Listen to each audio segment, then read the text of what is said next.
Evening everybody, happy Fit to Flatter Friday. I'm sorry it's really late. I think it's about 11:15 in the evening. I made this video twice this morning and unfortunately it cut out the same way as it did last week. I've taken the phone to show somebody today and I think it's got too much storage. There's not enough storage on there, there's too much information. So they've deleted some for me, so hopefully this is going to be fine. And then I've been out all day doing a demo or a talk to a high school locally, and that's taken up the whole day, but just to young people that are thinking of going into fashion for the future. So that was really fabulous, but I've literally only just got back. So I'm going to do a quick one tonight. I did want this week to do a video on dart manipulation. I'm going to save it till next week if that's okay with you. It's a little bit more complex.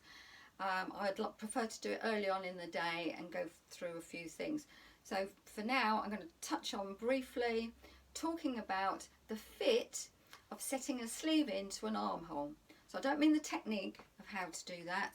I'm talking about how to get the right fit, the right amount on top of the sleeve head. And by that, here's the pattern. This is how our 1277. So remember our sleeve. And we know the top, there's a top notch up there that matches the shoulder, the underarm one. And then there's two in between that give you the crown and shows you where to ease the crown into the armhole. Now I measured this earlier on today, and to be honest there's not a lot of difference, but usually there could be 1 inch, couple of inches in there extra to ease in, and quite often it can be too much. But I see people thinking, well, it's meant to be, I'm going to put it in anyway, and you end up with little pleats and not such a nice smooth set-in sleeve.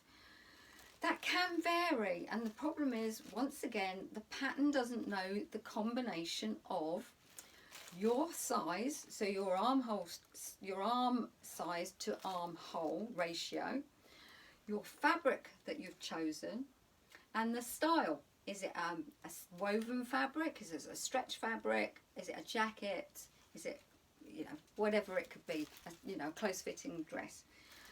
So it can change depending on what the garment is, but we are talking about Simplicity 1277. Can you remember this was my original dress, so it's in a woven fabric. Since then most of the ones I've made have been in a stretch, so it's easy, you can manipulate it, you will get that sleeve in there really quite nicely. But with a woven fabric it can be a little bit difficult, but if you understand what you're trying to achieve, you can always make it work perfectly. Now the big thing that you need to know is the roll of the cloth. I say it lots of times, but it's different in different situations. And in this I mean that the sleeve has got to go up over the arm and the armhole, and then travel that little bit further and tuck in nicely so it fits nice and smoothly around the armhole. So that's why you need the extra. That's why it's not 1-to-1. It's got a bit more extra work to go and to get into to sit there comfortably. But the problem is, without knowing your combinations, we don't know how much. So the only way you can find out is to go along with the pattern, make up your calico, same old story what we've been talking about. And here I have my original calico that I've shown you before. I took the sleeve out, so this is loose, but I've pinned it back so you can see what I'm talking about.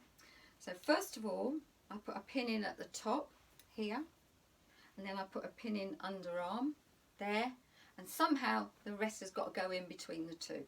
So those 2 points are crucial. What you also need to know, for the cup of your hand underneath your arm is 1-to-1.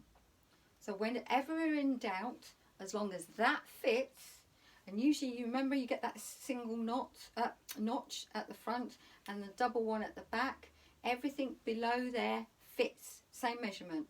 So that's got to be correct. So you can easily put a few pins in there because you know that's got to be always that way. So now we're only worried about easing from there upwards to the shoulder point and from the back up to the shoulder point. So do your 2 rows of large stitches to pull up so you can ease it in, pin everything in and ease it up, and then put pins in the rest of it. You'll notice that I'm putting pins in horizontal to the seam, so parallel to the seam. So they're, for me, pretend stitching. They're almost tacking it in. They're defining the line where this sleeve will end up. Not all those pins all going at this angle, because I can't read it, I can't see it. That may be good for stitching it in, but it doesn't help me to know whether this sleeve is going to fit in here or not. So I'm putting all the pins around parallel to the outer edge. They're all on the seam allowance, the actual stitching line. And that means then I can turn to the right side and what I call hang it from my fingers. And I will be able to read now whether that sleeve is going to work or not.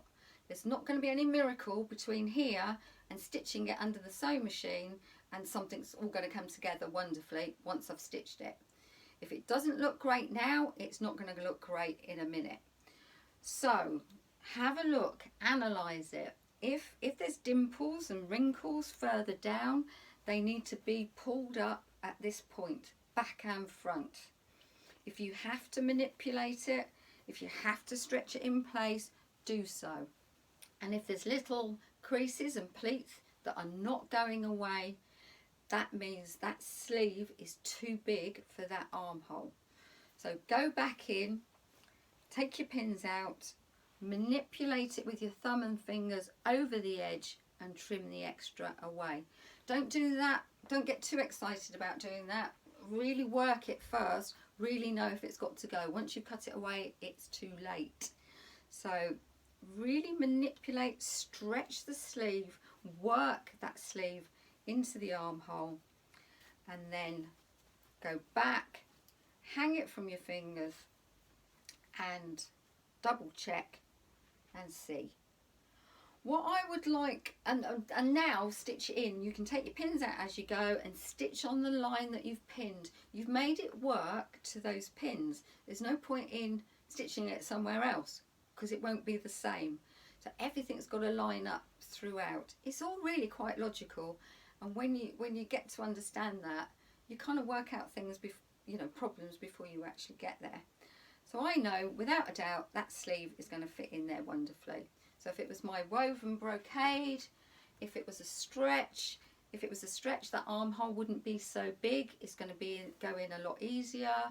If it's a tailored jacket, that arm would be a lot bigger. There's different reasons for why it changes. When you find a sleeve that you really like, when you get an armhole that works well, for instance, you should do this. If your 1277 has now got a perfect set-in sleeve, draw the armhole and make a separate sleeve in cardboard. Create yourself a perfect sleeve armhole pattern. Then you could take that to any other garment and work with it again. I'm going to show you that on one of our events, our social events coming up, the wine evening or the coffee evening. It's not, I don't want to keep saying that's coming. It's not that I'm trying to avoid it now. It's because I want you to know I want to go into it in more detail. But for fitting, that's all you need to know for now, is how that, don't take it as gospel. It's not the law, it's what is right for you. Some of you have altered your armhole and now worried about the sleeve going in. If you've got a big top of your arm, you're going to need a bigger armhole for it to go into. So again, that's quite logical, but keep working it, keep adapting, make the armhole perfect for you, find the right sleeve for you. Once you find it, copy it. Make yourself a cardboard template, you've got it forever. You could take those pieces of cardboard to any other pattern and make them work in the future. So the design of the garment can be completely different, but that armhole is what you like and what you will work with in the future. Okay, that was quick, that was sharp. It's getting late. I hope that's of use. Please let me know. And then now I'm building up to the big day tomorrow, Saturday morning, 11 o'clock, coffee morning. Can't wait, lots to show you. And I will be back next week, definitely with the, you know, the dart manipulation. So send me any questions you like and I will be back to you. Here we go. How do we switch this thing off? See you next week. Bye. Did it really? Not.